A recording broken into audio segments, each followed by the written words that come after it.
So when I left, and I said it quite a lot when I was there, and people sort of threw it back at me a bit. I was like, standards have not been good enough here. You have to have a level of standards to be a top club. Forget about the tactics of the layer on top, but things below have to be right to perform. And I didn't see it there. Now I think in the summer, to be fair, players moved on, probably some rightfully so for them and for the club, and new players came in. So I think that probably would have sort of freshened up the feel and pre-season for the new manager. Respect to Maresca because he's known as a good manager, rightly so. He deserves respect.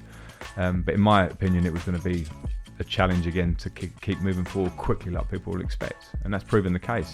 So I think you'll be very careful to point fingers at the manager himself, or point fingers at maybe a young player that's trying to find form in a team that hasn't really got experience spine there that they can rely and look up to certain players. The strategy has been to bring in young players.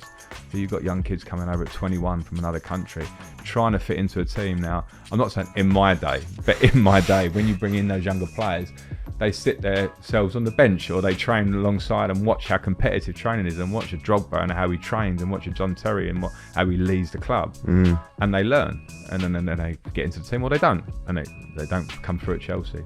So we're to ask a lot of players to do that at the same time and develop, I think, is not an easy thing. So I think we'll be very careful I think the strategy, of course, will be questioned, and I think there probably have been things done that you kind of look now and kind of go, could it have been different? Yes.